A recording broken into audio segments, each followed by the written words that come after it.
Ezequias Leal, líder de jovens e adolescentes na Segunda Igreja Batista em Itaipu, mas na sua caminhada já passou pela PIB do Rio Bonito, onde atuou em comunicação e mídias e também na educação cristã. Além disso, já serviu em evangelismo e missões.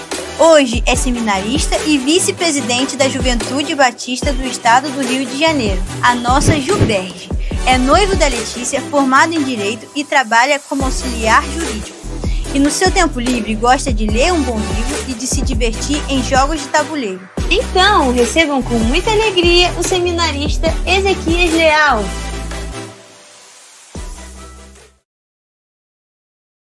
Deus! Jesus é bom demais, amém? Glória a Deus, aleluia! Gente, onde foi que acharam aquele bocado de foto? Eu estou até agora. Acharam uma foto minha no Jesus Transforma Crianças. Eu gosto muito de trabalhar com crianças também.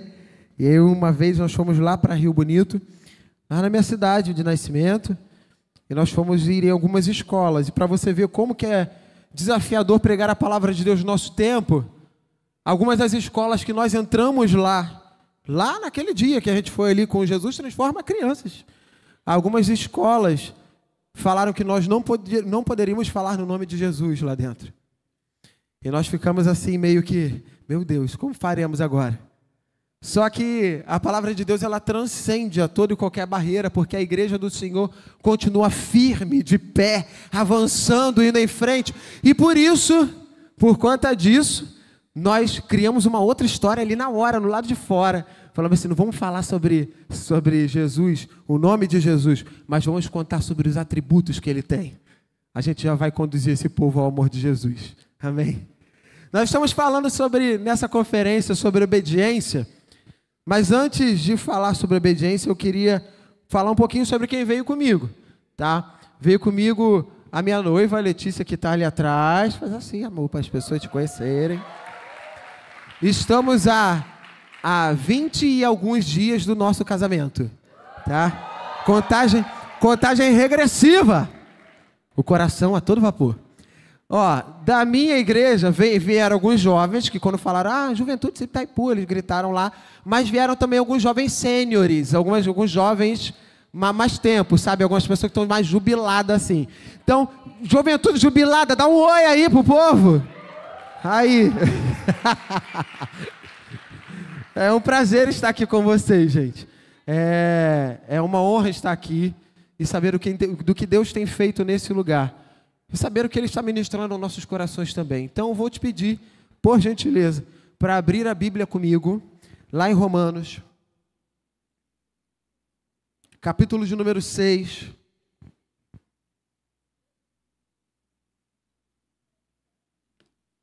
Romanos, capítulo 6, verso de número 17 e 18.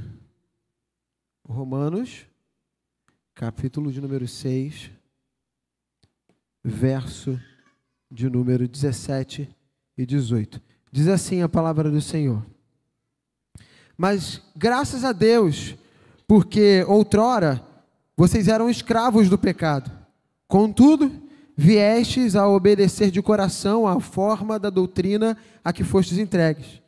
E, uma vez libertados do pecado, agora vocês são escravos da justiça. Você pode dizer isso comigo? Escravos da justiça. Tem algumas outras versões que vão dizer que agora nós somos servos da justiça, mas a tradução literal do termo em grego é escravos da justiça. E você vai entender o porquê enquanto nós estivermos falando, tá? Uma primeira coisa que eu preciso situar vocês a respeito disso é que quando Paulo estava escrevendo essa carta, esse fragmento, ele estava falando para aquele povo da cidade de Roma, da igreja lá em Roma, sobre justificação, sobre graça, sobre o sacrifício redentor de Jesus Cristo, que nos transformou, que veio para nos fazer diferente, veio para nos salvar. Era isso que Paulo estava dizendo ao povo. Só que em um determinado momento ele precisou fazer uma observação. Como assim, Ezequias, uma observação? Que mesmo com graça, mesmo justificados, isso não implica que eu e você, nós vamos continuar vivendo da mesma forma que nós vivíamos antes. Nós vamos continuar cometendo as mesmas coisas que cometíamos antes. Se a Bíblia fala que nós estamos em Cristo, nova criatura nós somos, as coisas velhas se passaram e tudo se fez novo, isso significa que aquilo que nós fizemos antes ficou para trás. Aquilo que nós éramos no passado precisa ficar para trás. Ah, Ezequias, mas eu não consigo deixar tudo para trás. Para mim é um pouco difícil e às vezes eu fico meio lá, meio cá. Lembra comigo aí. Quem aqui tem mais de 12 anos? Levanta a mão aí. Quem aqui tem menos de 12 anos? Levanta a mão aí. Ó, tem gente que tem menos de 12 anos. Nessa época de infância, pode abaixar, pode abaixar.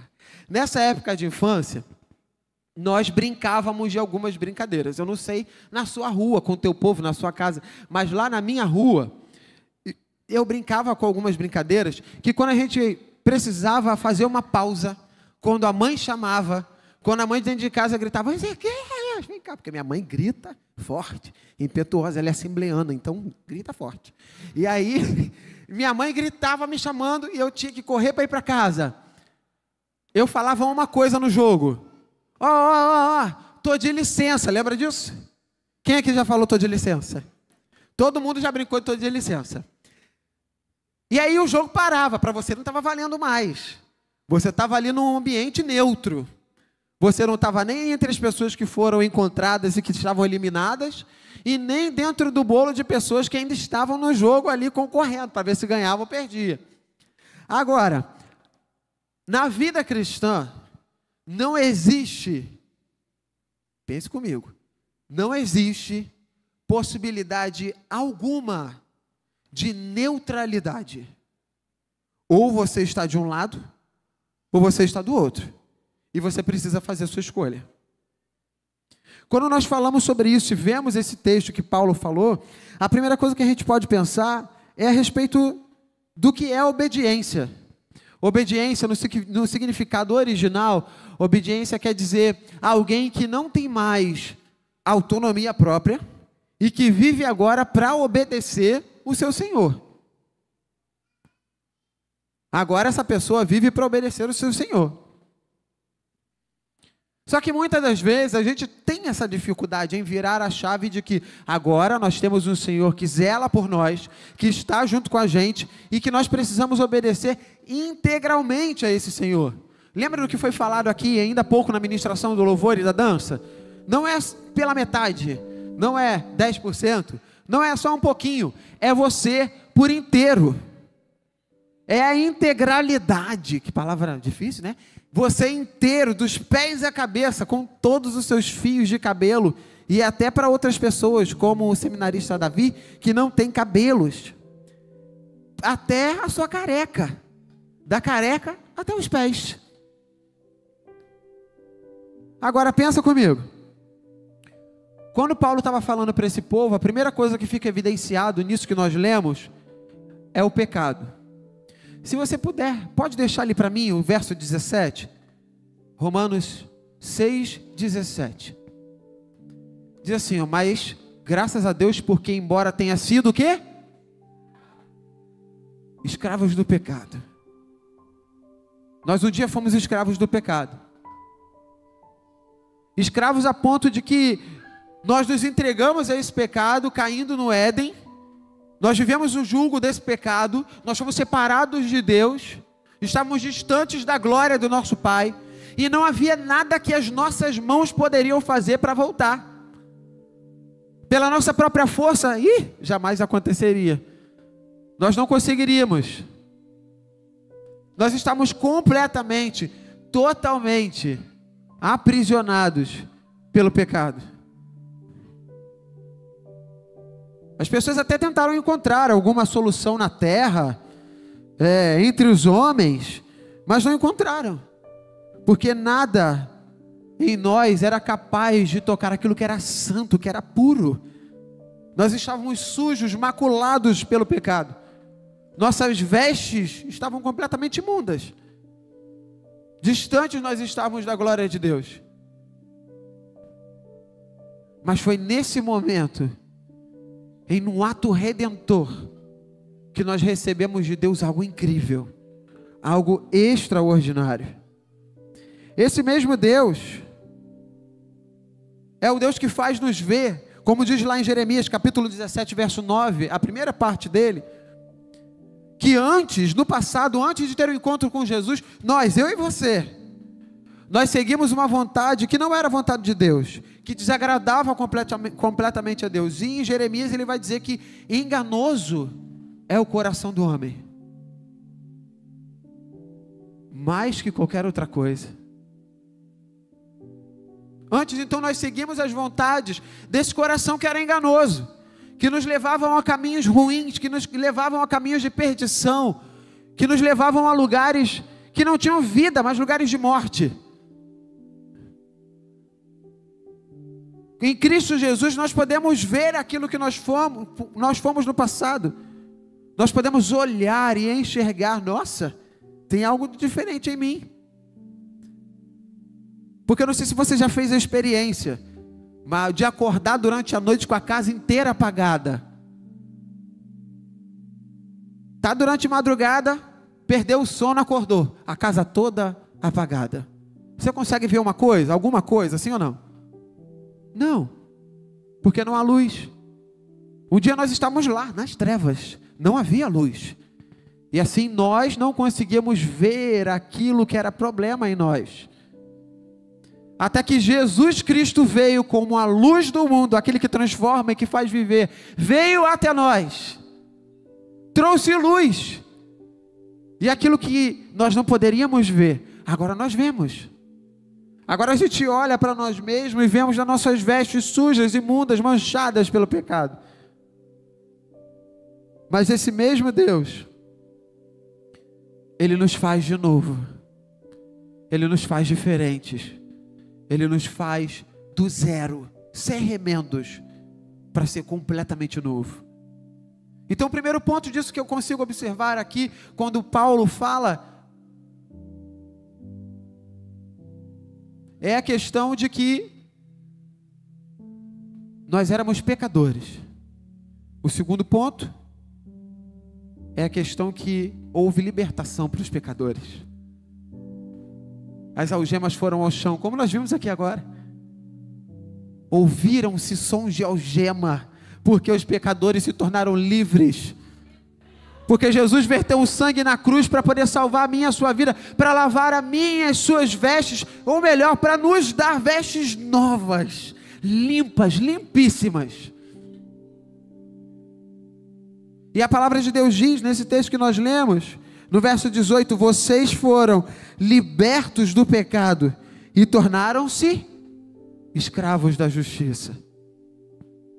Nós fomos libertos do pecado. Não existe mais algemas que nos prendem, não existe mais peso que nós estamos carregando, não existe mais dificuldade que possa nos prender ou que possa nos separar do amor de Deus. Nada, nem a morte, nem a vida, nem os anjos, nem os principados, nem o presente, nem o porvir, nem o futuro.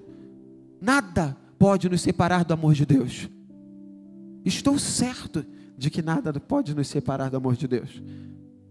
Esse amor, ele não é um amor que nos transforma. Essa libertação não é uma libertação que nos liberta momentaneamente. Sabe como é no filme da Disney, que tudo acontece, quando chega meia-noite, o que acontece? Tudo se desfaz. A carruagem volta a ser abóbora. A mulher volta a ser sereia. O homem volta a ser sapo. Misericórdia. E tem um bocado de gente aí procurando sapo. Foge do sapo, gente, em nome de Jesus. Se liga na terra que Deus está falando. Escuta. O poder de Deus que nos libertou não fez isso de forma momentânea para que eu e você desfrutássemos disso durante um dia. Ele nos libertou para que nós fôssemos verdadeiramente livres. A palavra de Deus diz, lá em João capítulo 8, verso 16, que se pois o Filho vos libertar, verdadeiramente sereis. Não, mas não, desse jeito você não vai ser livre não. Vamos falar de novo. Se pois o Filho vos libertar, verdadeiramente sereis. Glória a Deus, agora libertou. Ouvi cadeia, ouvi algema, ouvi tudo no chão agora. Aleluia. Verdadeiramente você será livre. Não existe mais condenação, não existe mais prisão. Não existe mais quem possa parar a sua vida. Deus quer te usar. Mas para que você possa viver algo novo, extraordinário em Deus, não adianta a gente vir receber a Jesus num dia e no outro dia a gente voltar para as práticas antigas. Nós precisamos viver à altura do reino que nós propagamos. Nós precisamos viver à altura do reino que nós fazemos parte. Agora eu sou do reino de Deus, mas bate aquela saudade das vestes maculadas, não bate? Bate aquela saudade das vestes rasgadas e sujas? Não. Não se apega ao que foi ruim. Não se apega ao que foi. Deus tem poder para te dar tudo novo. E é o maior desejo dele, te ver novo de novo. Ele não pega um vaso com remendo, opa, peraí, eu vou passar ali para comprar um Durepox. Lá em casa a gente usa Durepox, né? Para colar as coisas. Quebrou uma caneca, pega um Durepox, bota o Durepox lá, que resolve. Então, Deus não usa Durepox. Deus vai te desfazer para fazer de novo. Vai ser doloroso? Vai. Só que a certeza é, no final vai ser muito bom. Porque Ele nos libertou para verdadeiramente nós sermos livres. Esse mesmo Deus nos libertou como, Ezequias? A Bíblia diz em Isaías, capítulo número 54, verso 5, que Ele foi ferido pelas nossas transgressões, moído pelas nossas iniquidades. O castigo que nos traz a paz estava sobre Ele. E nas feridas dele, nós somos sarados. Jesus precisou ser transpassado e ferido. Jesus precisou ser preso numa cruz e morto lá, para que você pudesse nascer de novo.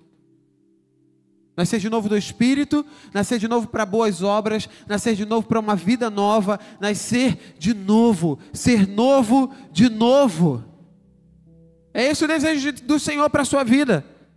Que você não seja mais do mesmo, que você não vá com a maré, que você não vá com as ondas, mas que sobre as ondas você possa caminhar, mas que sobre as tempestades você possa vencer.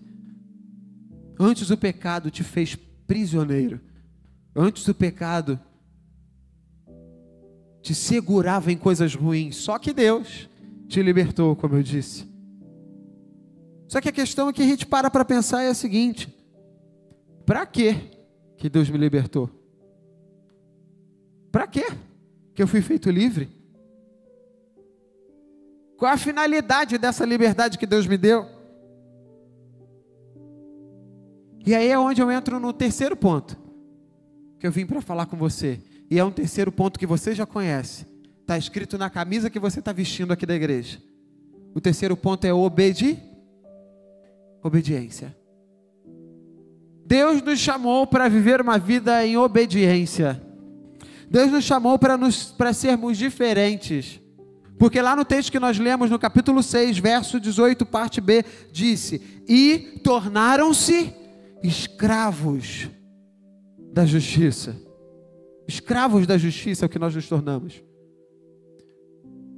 Escravos da justiça de Deus, escravos do amor de Deus, escravos daquilo que Deus quer fazer em nós e através de nós. É isso que nós nos tornamos escravos. Mas Ezequias, escravos, que coisa horrorosa. Que coisa terrível essa coisa de escravos. Vou explicar para você, não tenha medo não. Veja bem, a concepção que nós temos de escravo hoje não é a mesma concepção que havia de escravo naquele tempo. Não é a mesma concepção. No nosso tempo, a nossa concepção de escravo é uma questão de exploração e tudo mais, uma questão de roubar os outros povos, realizar tráficos e outras coisas afins. Nesse tempo aqui, o escravo, que no grego quer dizer doulos ou doulos, ele está se referindo a alguém que não tem mais autonomia de si mesmo, mas que agora vive para o seu Senhor. Como é que ele vai parar nisso, Ezequias? De 3 formas. Primeira forma, ele pode parar porque houve uma guerra e depois aquele povo perdeu, e agora aquele povo serve ao outro povo. Segunda possibilidade, ele não tinha mais com que sobreviver, não tinha alimento, não tinha com que pagar, não tinha com que fazer troca. Então ele se vendia para que, trabalhando para o outro, trabalhando para outras pessoas, ele pudesse ter o mínimo mantimento para se manter vivo.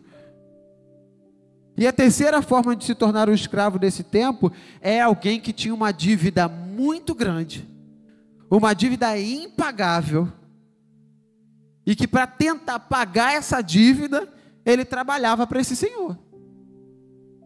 Só que o detalhe é que quanto mais ele trabalhava, mais a dívida crescia. Assim nós fomos um dia, assim nós estávamos um dia no pecado, porque nós pecamos e nós não sabíamos fazer o bem. As nossas obras eram obras pecaminosas, obras ruins, obras que nos levavam à perdição. Mas como eu disse, Jesus veio, nos resgatou, nos libertou, nos tirou do império das trevas, nos trouxe para o reino da graça dele.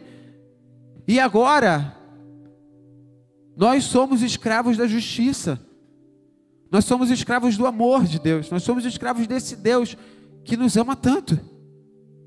E Ele nos chama, não mais para poder fazer as coisas antigas que nós fazíamos, mas Ele nos chama para ter novas atitudes, um novo proceder, uma nova forma de pensar, uma nova forma de agir. Ah, Ezequias, como que eu posso fazer isso? Obedecer, no sentido literal da palavra, tem a ver com ouvir antes de colocar em prática. A fé que nós temos tem a ver com ouvir antes de colocar em prática. Ouça a voz de Deus, ouça a palavra de Deus e coloque aquilo que Deus está falando em prática nos seus dias. Ele quer fazer algo novo na sua vida, mas nós precisamos obedecer. Nós precisamos levar aquilo que Ele fala como principal na nossa história. Escrever as palavras dEle no nosso coração. Esconder a palavra dEle no nosso coração para que nós não possamos pecar contra o nosso Deus. Nós precisamos tomar a decisão de obedecer todos os dias. Porque sabe, é como aquela música vem e diz, mas todo dia o pecado vem. Ele faz o quê? Me chama. Todo dia vai vir. Bate lá em casa, bate lá na sua casa. Minha casa eu dei um jeito de não ter nem campainha mais. Falei assim, deixa esse pecado aí sem campainha que ele vai ter dificuldade em chamar. Então a gente finge que não está ouvindo e segue a vida. Agora, todo dia ele vem chamar.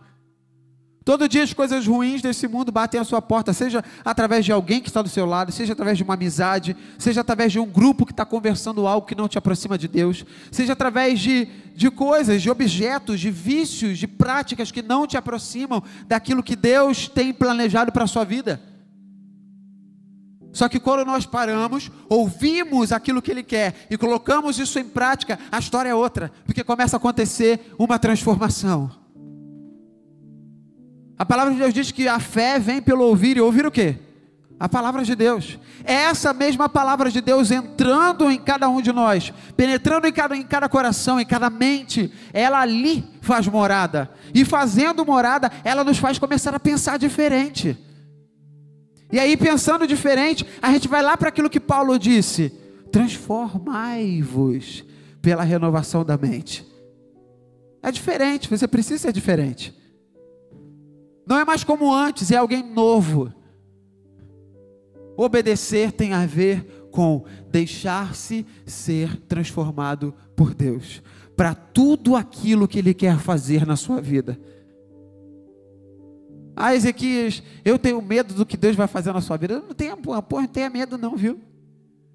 Não tenha medo não, porque Ele tem poder para fazer coisas extraordinárias. Geralmente o ordinário é aquilo que está na ordem, né?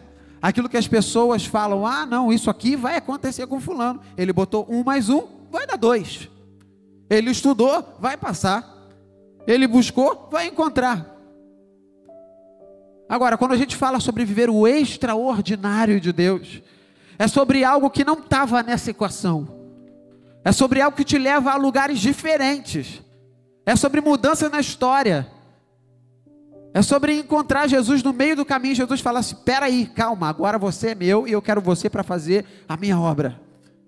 Agora você é meu, eu quero você para pregar para aquele povo. Agora você é meu, eu quero você para transformar a história da sua casa. Agora você é meu e eu quero você para transformar a história das pessoas que estudam com você. Jesus quer usar a sua vida. As pessoas estão sedentas por salvação sem nem saber que é salvação que elas estão procurando. Elas estão sedentas por um alento sem nem saber que é um alento que elas estão procurando. E aí elas começam a preencher o coração com um monte de coisa, procurar coisa ali, procurar coisa aqui, enche o coração de um monte de troço. E não conseguem ser saciadas, porque sempre procuram mais e mais e mais. Seja bens materiais, conquistas, projetos. Só que a palavra de Deus diz que nele nós somos saciados. Há nele água que cessa a sede. Ele é o pão que mata a fome. Em Jesus nós somos saciados. Obedeça ao Senhor, para que a sua vida seja completamente transformada. E assim como Ele transformou a sua história, Ele possa transformar a história de muitas outras pessoas através de você. O reino do Senhor é um reino em movimento. Há um tempo atrás, não sei se na época de muita gente aqui, mas na minha época de um pouco mais novo, tinha um carro que a gente conhecia como carro da Sucan. Ele passava nos lugares, ele tinha um slogan, que era a água parada da dengue. Você já viu o crente parado? Não sai coisa boa dali, gente. Crente parado não dá. Ah, tá falando de gente adulta. Não, estou falando de você, cara. De você criança, de você jovem, de você adolescente.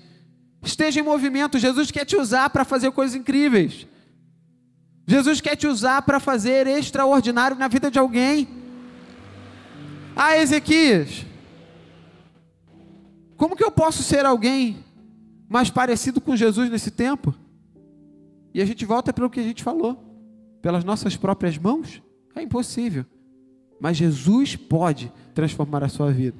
E isso vem através da obediência. Ouça e coloque em prática. Ouça e tome isso como verdade para os seus dias. A palavra de Deus diz, lá no Salmo 40, ele fala o seguinte: tirou-me de um lago horrível, de um charco de lodo, pôs os meus pés sobre a rocha, firmou os meus passos, e pôs um novo cântico na minha boca, um hino ao Senhor. Muitos o verão, o temerão e confiarão no Senhor. A pergunta que eu tenho para você é: como é que as pessoas podem ver o Senhor nesse tempo? Será que os nossos olhos conseguem ver aquilo que é espiritual? Os espíritos passando de um lado para o outro, voando assim? Isso é impossível, Ezequias? Não. Mas o natural é que as pessoas não vejam dessa forma. Sabe quando as pessoas veem Jesus nesse tempo? Através da minha e da sua vida.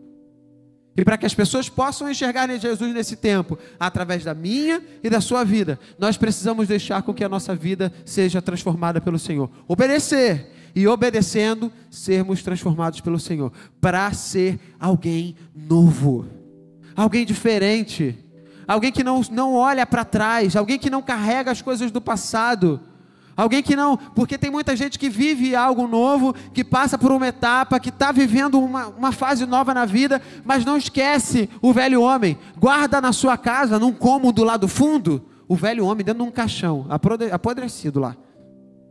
Quando está sentindo um desejo, uma vontade, alguma coisa, ele vai lá naquele quartinho do fundo, destrava o caixão do velho homem e pratica as obras antigas. A questão é a seguinte: nós precisamos sepultar o velho homem, de preferência em um lugar onde nós nunca mais o encontremos, para que de fato todas essas coisas fiquem para trás. Você está comigo, gente? Amém. Obedeça ao Senhor, obedeça as pessoas à sua volta, obedeça a sua liderança, obedeça na sua casa, seja um exemplo no seu lar. Eu, Ezequias, sou um exemplo de transformação na minha casa através da minha vida. Eu acreditava que nenhum jovem, nenhuma criança, nenhum adolescente poderia ser o ponto de transformação da sua casa. Sabe por quê? Porque a gente tem aquela visão de, não, transformação da minha casa vai vir pelos adultos, vai vir pelos meus pais, pela minha mãe. Só que entenda uma coisa, muitas das vezes, só quem falta tomar uma posição para que as coisas mudem é você. Eu tinha um pastor que ele falava assim: olha, Ezequias, se Deus está falando com você alguma coisa, isso significa que você precisa fazer essa coisa. Muitas das vezes a gente cai em cilada com isso, né? Porque a gente falava: pastor, vamos fazer tal evento. Ele fala assim: Deus está falando algo com você, você vai fazer esse evento agora. Só que aplica isso à sua vida pessoal com Deus.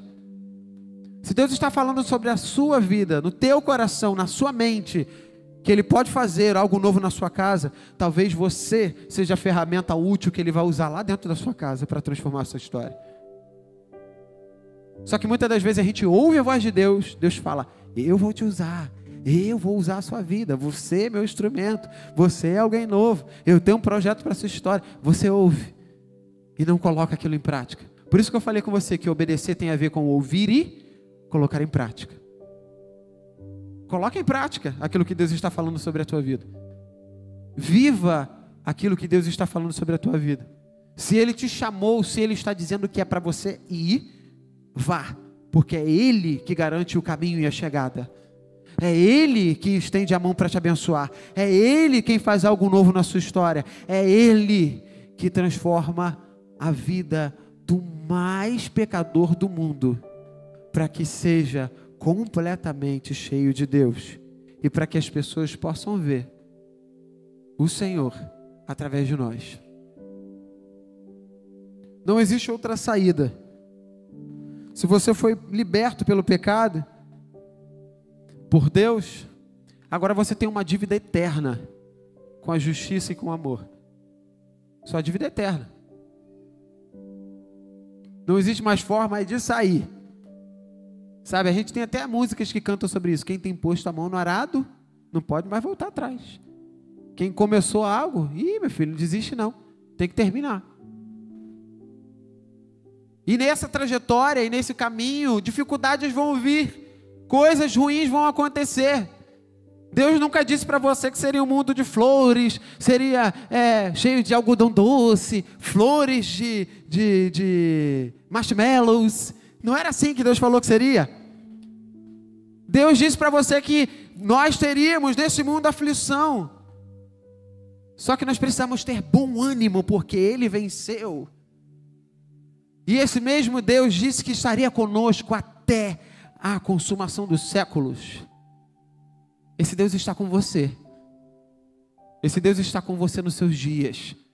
E não existe ninguém que possa te separar do amor de Deus. Você pode ficar de pé onde você está, nesse momento?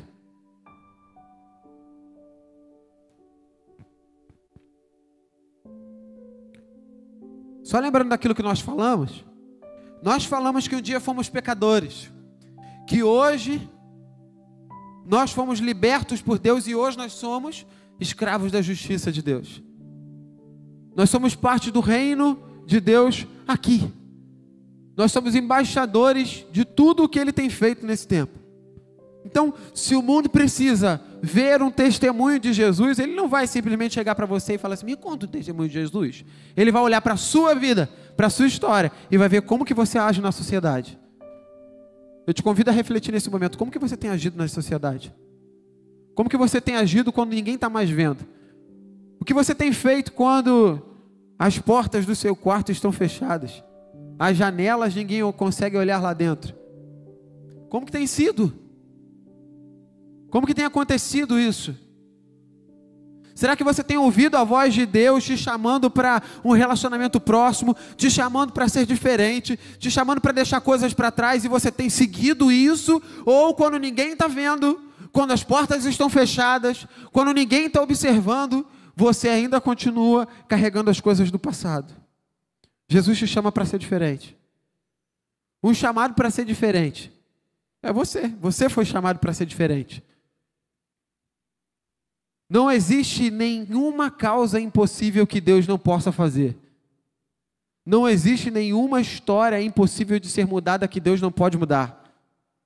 E é por isso que Deus te trouxe aqui hoje. Porque talvez Ele queira trabalhar na sua vida para que você seja melhor do que qualquer tempo da sua história. Talvez Ele queira trabalhar na sua história para que você seja a melhor versão de você mesmo. Talvez Ele queira trabalhar na sua história para que as pessoas que estão à sua volta, seu vizinho, seu amigo, seu colega de sala de aula, seja salvo através do testemunho da tua vida. Há esperança para toda e qualquer pessoa. O mundo fala que a esperança é a última que morre. A gente é o contrário. A nossa esperança foi a primeira que morreu, mas também a primeira que ressuscitou. A Bíblia diz que Ele é a primícia entre os que dormem. Ele ressurgiu, venceu a morte. A Bíblia diz que Ele voltará para buscar uma igreja santa, viva, imaculada, limpa. E você faz parte dessa igreja.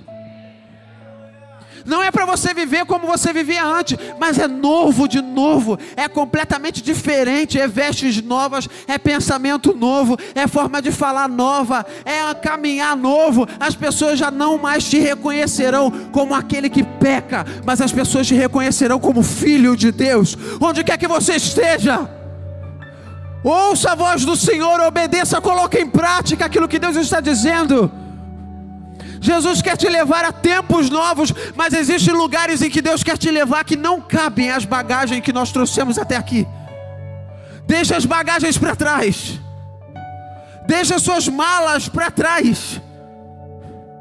Porque o lugar que Deus quer te levar só cabe você novo.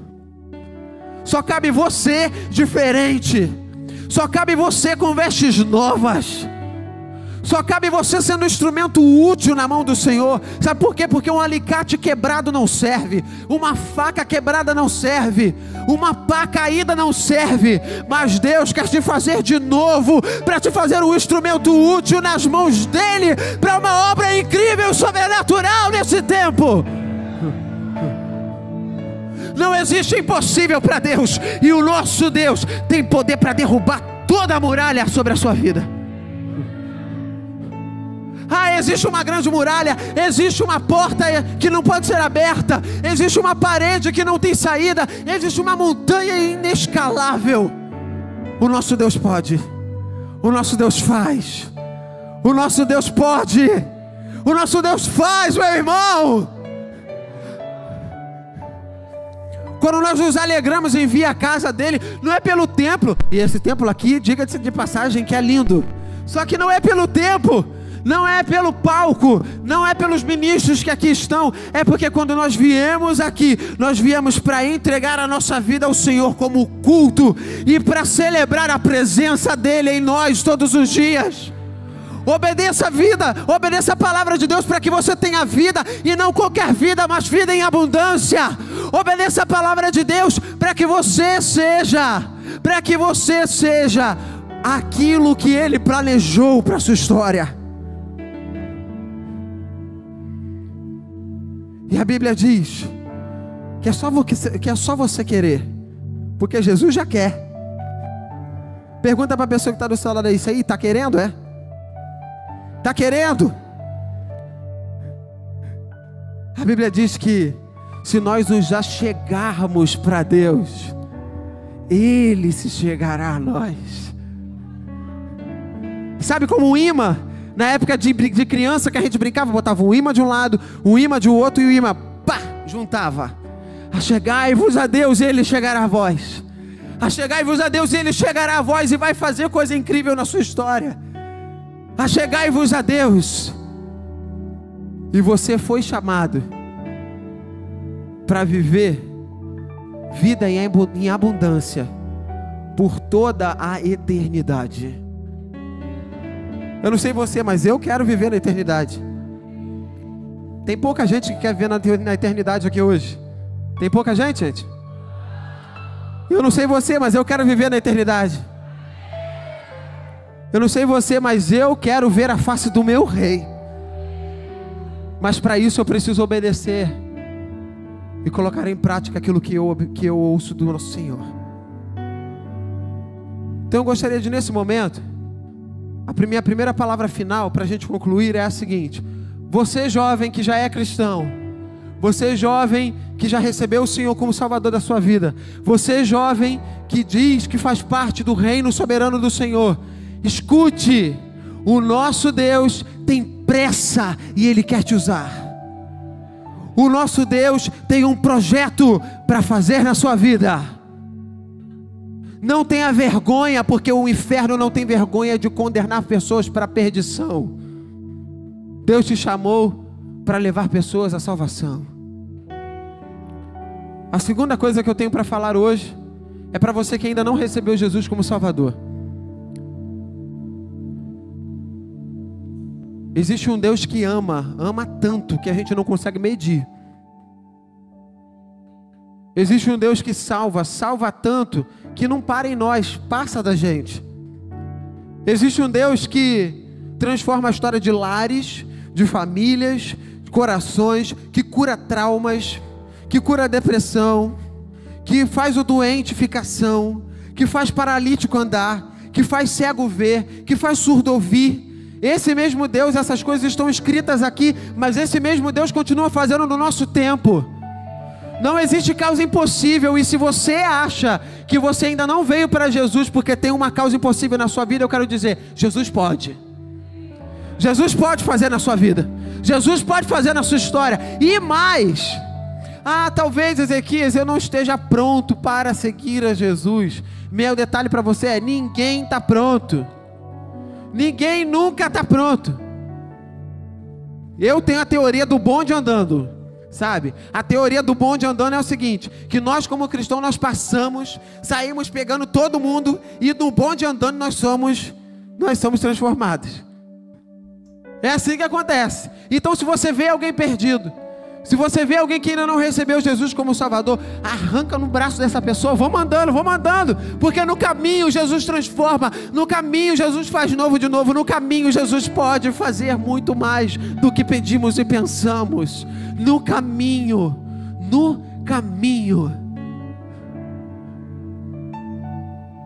Então, nesse momento, feche seus olhos, estenda suas mãos para alguma direção, para algum dos jovens, para essa igreja. Eu quero falar com você.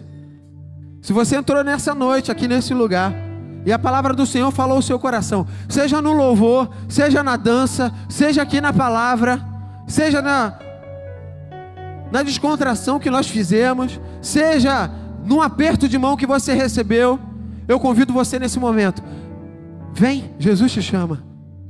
Vem receber Jesus como Salvador. Ezequias, eu tenho medo de ir na frente, então só levanta sua mão bem alto assim e dá uma balançada aí onde você está. Levanta sua mão bem alto assim e dá uma balançada aí onde você está. Amém, amém, eu estou vendo você. Que Deus abençoe a sua vida. Que Deus abençoe a sua vida. Que Deus transforme a história da sua casa. Se tem mais alguém, você levanta a sua mão para o céu e balança onde você está. E a igreja continua de olhos fechados. Balança a sua mão onde você está. A palavra de Deus diz que o Espírito e a noiva dizem vem. Quando ela fala que o Espírito diz vem, ela está dizendo que o Espírito de Deus fala aos nossos corações, falando, vem filho, vem, eu quero você. E quando ela fala que a noiva diz vem, ela está falando da igreja, nós aqui. A noiva diz, vem fazer parte desse povo mais louco da terra, mas que vive coisas extraordinárias. Vem fazer parte do povo que vive na dependência de Deus. Se você tem fé e sente que Deus está te chamando, não tenha reserva, só levanta a sua mão e dá uma balançada assim, ó. E agora eu não estou falando só para jovens, adolescentes, crianças, eu estou falando para a igreja como um todo. Levante a sua mão e balança assim no alto.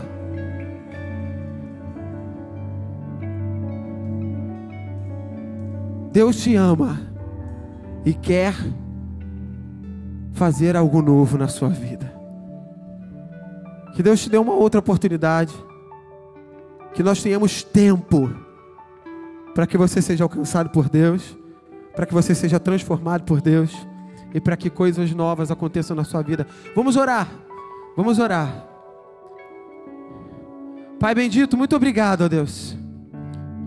Obrigado, ó Pai, por esse dia. Obrigado pelo ar que nós respiramos.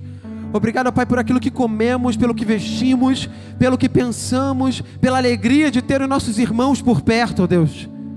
Obrigado por essa vida que recebeu o Senhor como Salvador. Faça, ó Pai, com que a sua palavra esteja sempre dentro do coração dela.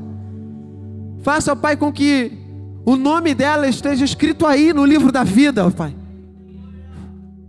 Faça, ó Pai, com que ela se mantenha firme e que nós possamos nos encontrar no céu para viver para sempre juntos em alegria, em harmonia, em paz, em santidade. Abençoe a casa dessa jovem, que ela possa ser transformada, ó Pai, por inteiro, do fio da cabeça até a ponta dos pés. Que as pessoas possam ver Jesus através da vida dela. Que as pessoas possam ver transformação do antes e depois. E ela não ser mais conhecida como antes, mas ser conhecida como filha amada de Deus. Pai, cure as feridas da sua filha, Pai, seja físicas, emocionais, espirituais. Coloque as suas mãos sobre ela, porque a sua palavra diz que as suas mãos têm poder e cura. E, ó Pai, ajude-nos, ó Deus, a acolhê-la da melhor forma possível. Que ela se sinta em casa, que ela se sinta na família, com irmãos que a amam muito, assim como o Senhor a ama demais. Nós agradecemos ao Senhor por tudo. Agradecemos pelo Senhor. Agradecemos pelo seu sacrifício, pelo teu sangue. Obrigado por tudo, ó Deus. Em nome de Jesus. Amém. Glória a Deus.